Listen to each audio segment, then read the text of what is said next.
Welcome back to another inspiring podcast, the Limitless Podcast with Westside. This is Sameera Reddy, and today our guest went viral overnight for performing a poem on the harsh realities of being a woman.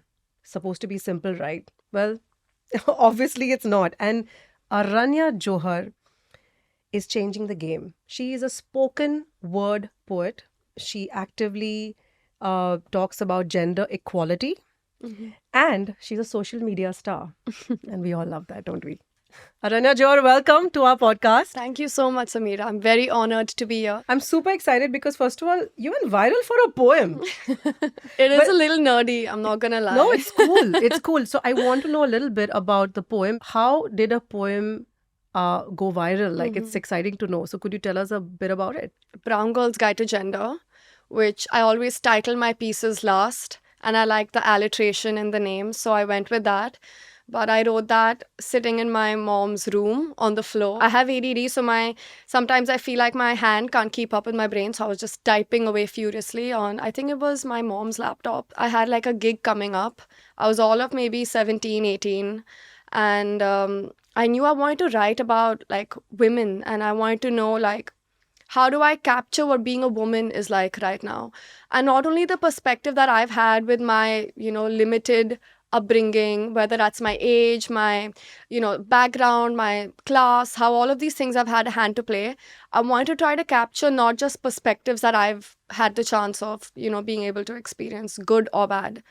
And when I started writing, one thing just flew out after the other. I also felt like I had to capture so many of the news really shows women in such a certain perspective. It's not like news doesn't capture all these rapes. It doesn't capture all these atrocities happening to women. But the matter of the fact is, certain stories just trend better than others. And I could tell even when I was doing my research, I was a sociology student, we discussed this extensively in class, that a story always impacts how people respond to it, what we'd see in the news. So when I wrote my piece, it begins with the first boy who held my hand told me boys don't want to hear about vaginas bleeding. Younger me could smell the misogyny. Vaginas only meant to be fucked, breast only meant to be sucked, mouths only meant to blow.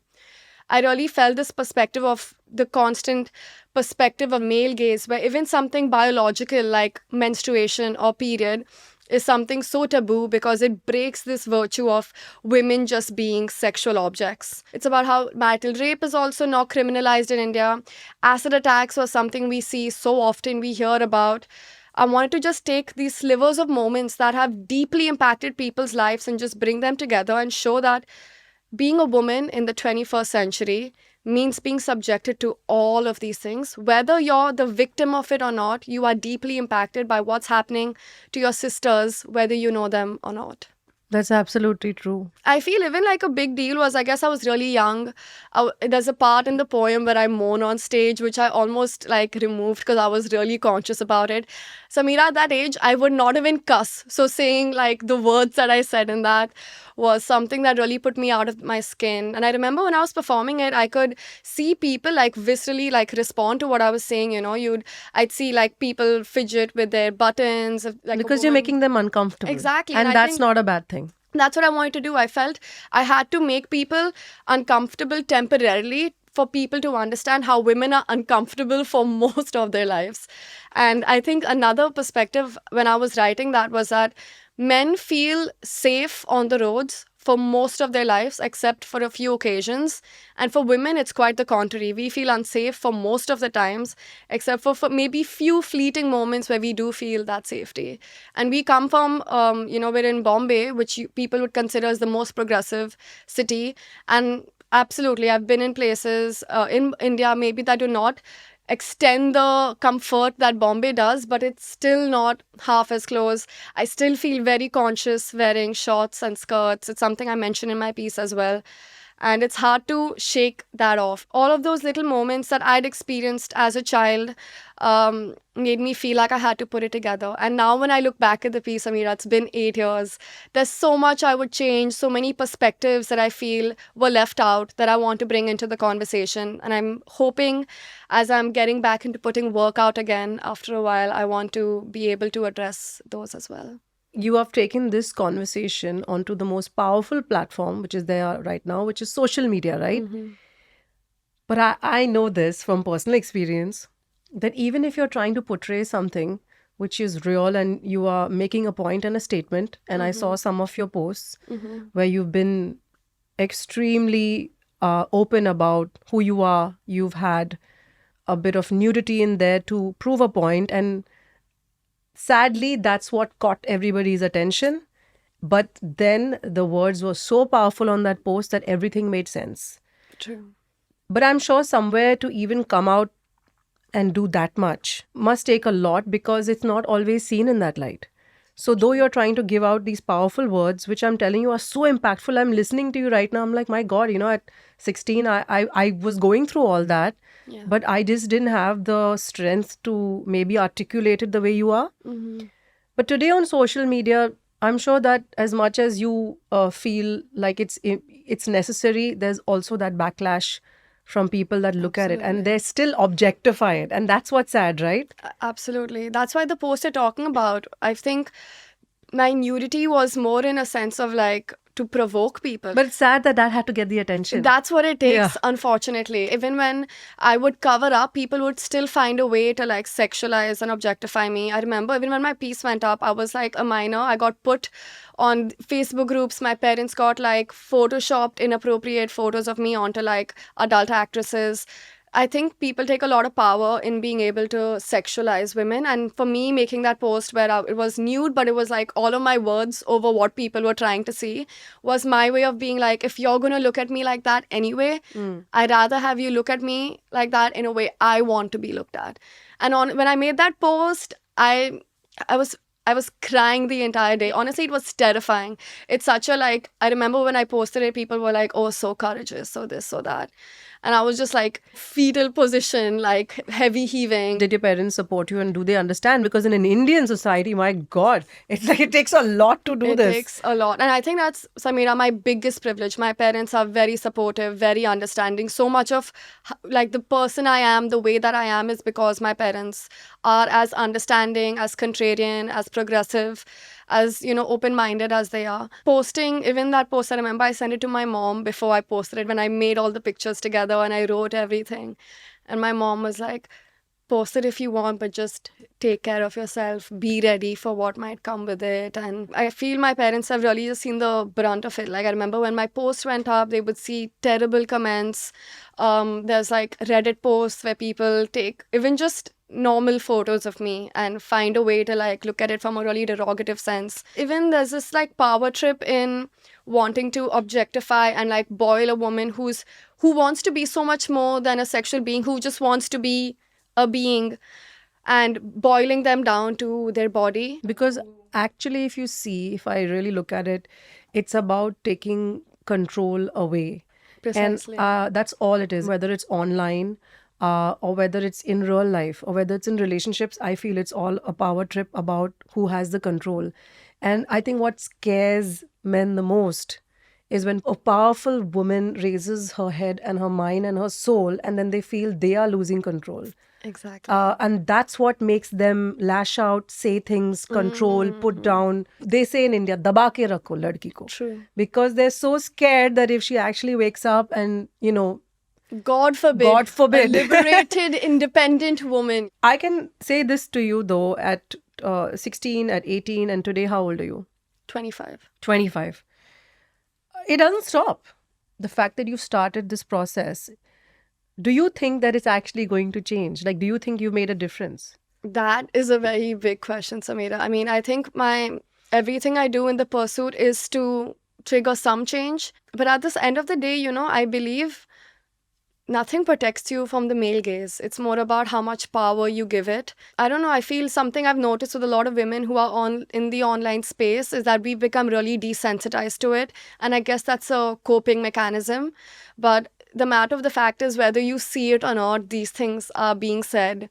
There's, I've heard of group chats on Instagram where men just send posts and they like comment lewd things. I have a really strained relationship with social media, and I think so much of it is like trying to build a healthy relationship with my online persona and who I am as a person, and how much of my online impacts my personal life.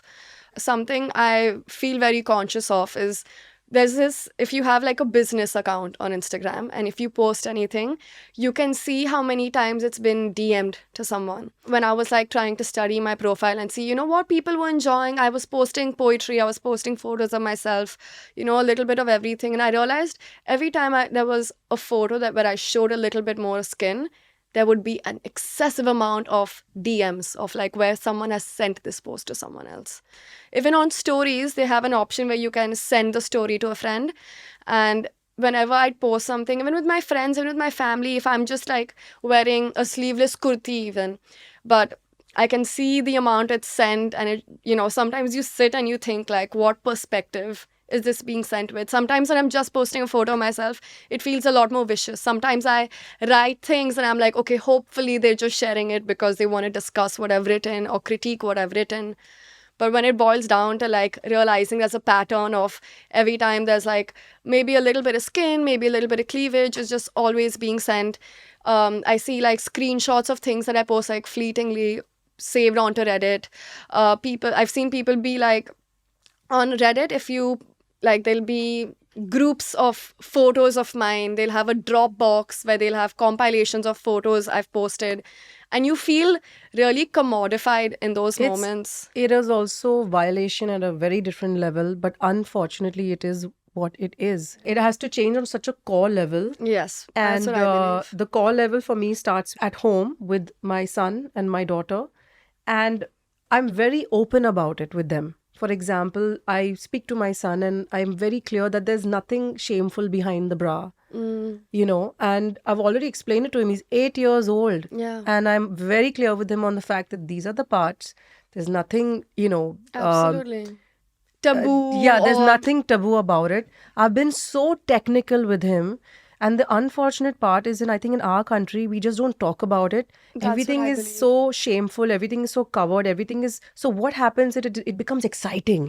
It becomes like, oh, there's something there we're not supposed to see. Because no one's talking about it. No one's using the verbiage that should be used. Exactly. Interestingly enough, I did a lot of research as a mother, and I realized the best thing I can do for the kids is use the technical words for the body parts.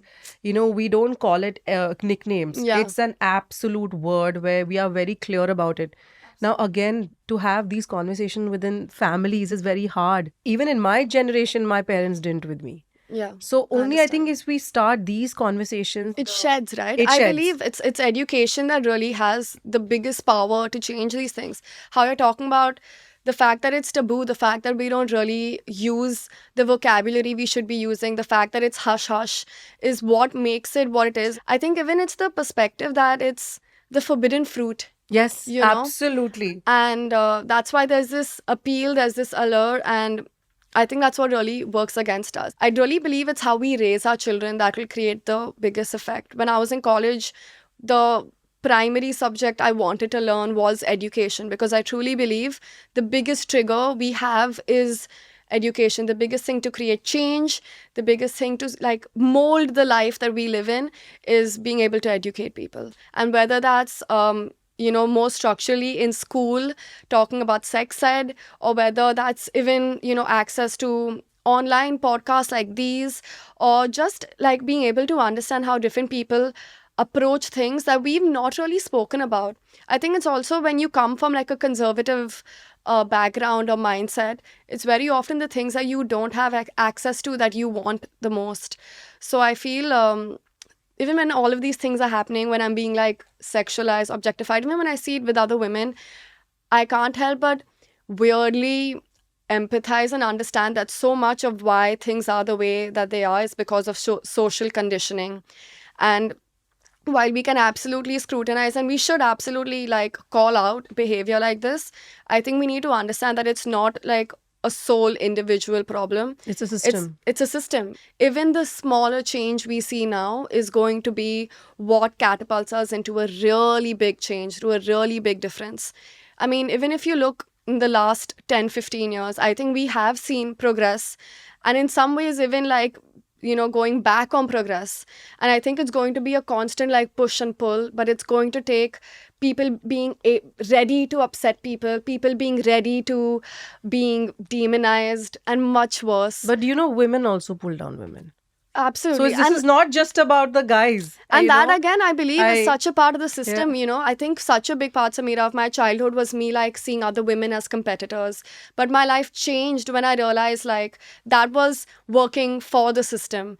The minute I started being so much more receptive to the women around me, and I stopped feeling like I need to pull other women down to feel proud of myself, to feel platformized, is when my life really changed, because I have been so deeply touched and affected positively and sometimes negatively by the women around me.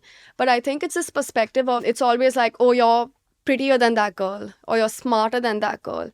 But this is not a constructive way to live. In fact, there's a really incredible paper which like had critique for feminism, and about how even our internalized misogyny is what holds us back so often. And I'll be honest, Sameera, it's not like I've completely outgrown this thinking. There are times when my brain still thinks in a very internalized misogyny type of way. But I think my, being able to challenge that thinking, trying to think, where does this come from? Why do you feel like just because that woman is intelligent, you are any less intelligent? And I think a very big change for me has been, I think I feel more validated by women than by men in my life now. Like, of course, I feel reassured when a man that I care about says something that like is, flattering.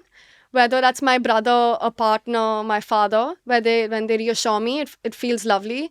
But when a woman reassures me, Oh I my take God, that's so the best. yeah, That's exactly. the best. I mean, women only spaces, whatever I've had the privilege of, whether it's a girl's bathroom or whether it's, these conventions where it's primarily women attending, it's such a different space, such a different perspective. I think we carry ourselves different when there is like less of a view of a male gaze. But I remember, maybe I'm wrong about the author, but there was this quote which said, you are always viewing yourself from the male gaze, even when you are by yourself. It's because it's so deeply ingrained in us. And that's why I feel that maybe I'll be 80 and I'll still have like, these things that have been kind of structurally ingrained in me. Yeah. And it's about like constantly challenging that, constantly trying to make sure that I don't give into that part of my brain that believes that women are my competitors, that believes that there can only be one of us. Yeah. Something I saw even a lot with the internet is that a lot of women, even in like feminist circles, like I was saying, there was a really lovely paper about like sisterhood in the feminist community and what it means to criticize, what it means to platformize women, and the fact that there's always going to be work for us to do, because we are raised in a structure that has us believe that we can't unite forces, that has us believe that we can't, come together. But I think that's what's, scary and incredible, is that I really do believe when women come together, is that Absolutely. it has such incredible ripple effects. We see so much change. And I guess that's why, they say they want to keep us women down, because they know what power comes when women unite. They know everybody said to me that, oh my God, how is it that you have a good relationship with your mother-in-law? Because most mother-in-laws, daughter-in-laws are just pitched against each other. That also, And- I believe, is like structure, The biggest support system for me in my house is they're actually my sisters, my sister-in-law, my mother-in-law, more than my husband.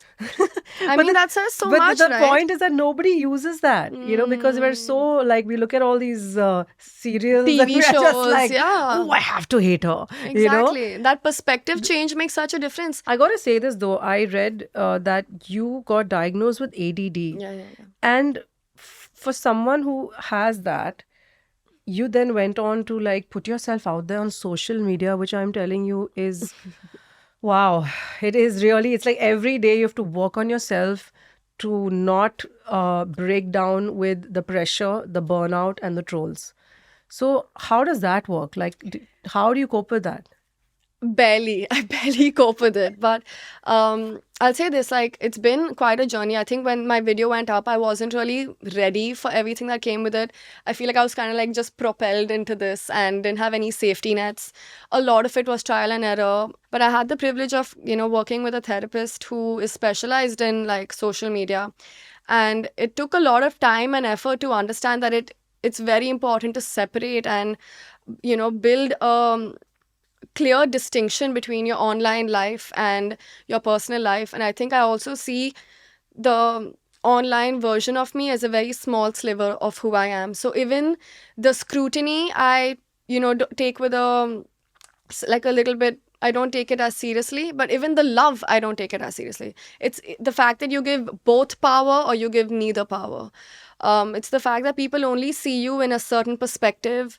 They only see you in a certain way. So much of it is also curation, right? It's what you want to share of yourself. Absolutely. Yeah. Even when I'm feeling terrible and I'm talking about like feeling terrible, I very much realize a part of me is curating what side of me I'm showing or how much I'm sharing, of when I'm sharing things. There's a very blurred line between, are we doing it for the views, or are we really doing it to make a difference, or are we doing it for our egos? Absolutely. And I'm telling absolutely. you, they all get blurred. They all mesh. Because I don't believe anyone who says, I'm doing it solely for making a difference or coming on to actually make content. It is a constant dilemma of ego feeding or feeling bad, then making a difference, getting a high of seeing people like Well, responding. I don't know, I'm very grateful that I have like a better relationship with that. I mean, to be fair, I haven't posted on my Instagram since like last year, so I'm not really the best advocate for it. But I do believe like when I was posting a lot more of my life, I was also open to, like, for example, I remember I was one of those people, I was like in my puppy love and I would like post about my partner, and then after a year and a half or something, when we ended things, people felt comfortable to message my previous partner and be like, you never deserve to be with her and things like that.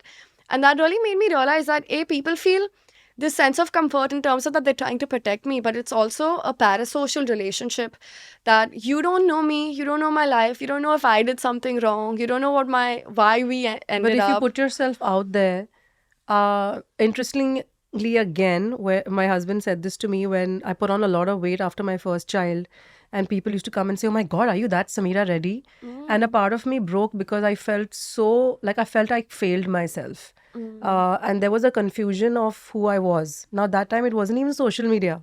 It's just It was harder because it was just real life. real life, right?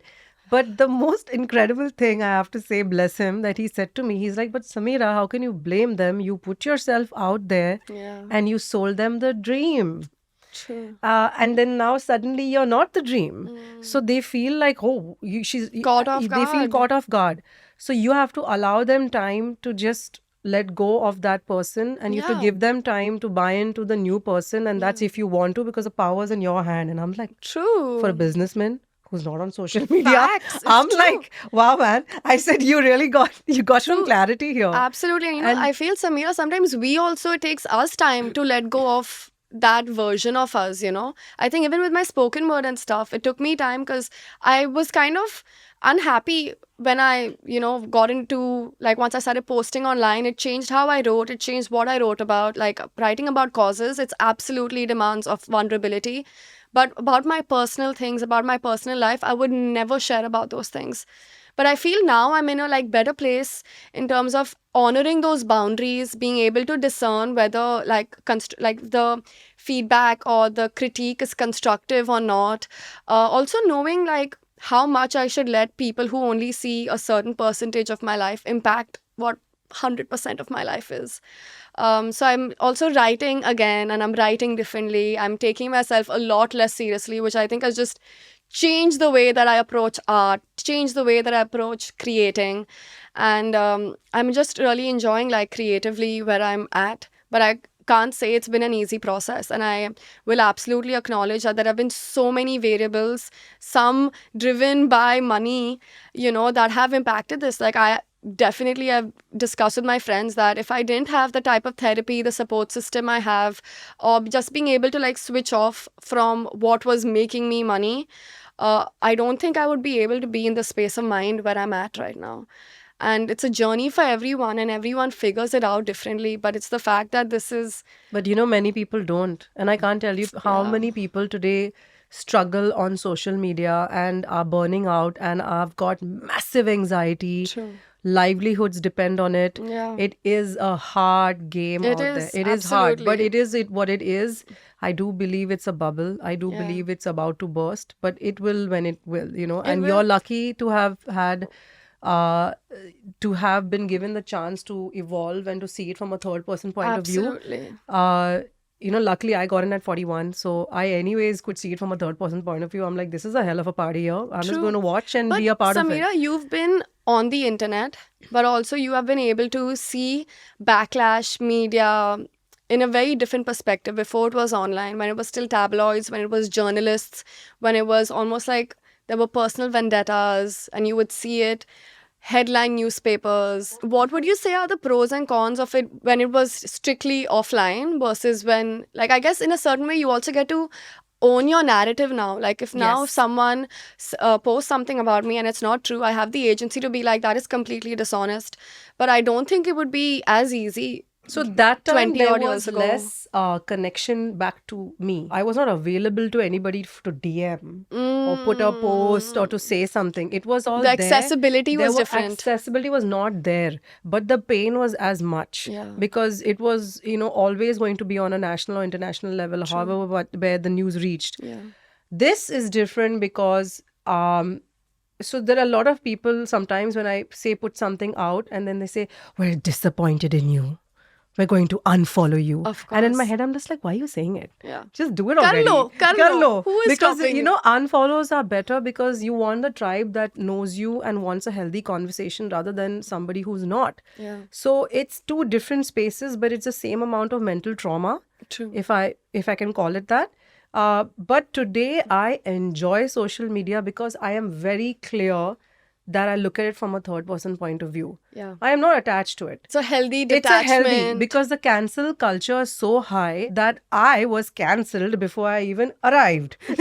So, honey, I'm already cancelled. You can't cancel me again. In the sense, I came from being an actress, and recently one of my viral comedy posts, somebody said, "Oh, from heroine to a clown," and I said proudly because I wear many hats. yeah, hats. Thank I you wear very many much. hats. Exactly. To be positioned in one place and then adored as one is great. But today I actually feel I feel relieved. There's relief. There's relief Absolutely. that it doesn't matter what you think and you can cancel me because I already went through that. I came back from being cancelled. I came back from having to resurrect and most important, reinvent.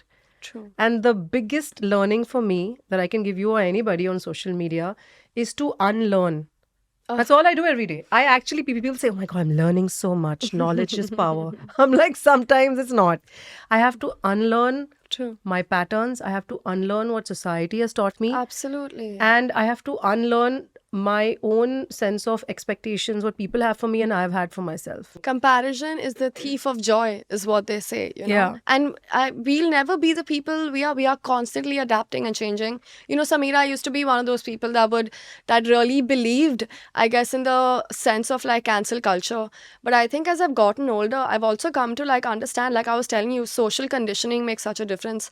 So many of the times that I see like people called out, even if I don't engage with their work particularly, I can't help but try to understand, why does this person feel this way? How has their upbringing made them feel this way? I think now there's a sense or rather pursuit of curiosity rather than feeling like I want to degrade someone. I also truly, Sameera, I don't believe canceling is a Gen Z thing. There's this phenomenon called the tall poppy syndrome, which is basically that the tall poppy always gets cut first, but the small poppies don't realize that they will grow to be the tall poppies. So you're always scrutinizing until you're the one scrutinized. And I think that's just the circle of life, Yeah, exactly. You think you get a high of being able to tell other people that you're better than them until you all realize that we're all equally good and equally bad. And it's the fact that even good people can do bad things. I think it's also being able to extend the very virtue of being human and being flawed and making mistakes and as you said, like having this urge to want to be better, to learn, and at the same time, simultaneously even unlearn is what we should really be seeking. I remember an incredible climate activist had told me that real people, when they want change, they will not call you out, they will call you in. Beautiful. That's so well said. Aranya Johar, you have been a force to reckon with. You're too And kind. I love your energy because I think that that's what's needed today. I think that you're on the right path. And as you said, it's a learning, it's an unlearning for all of us. Thank you so much, Aranya, for Thank this you, amazing Sameera. conversation. This is Limitless with Westside, and we will speak to you guys soon.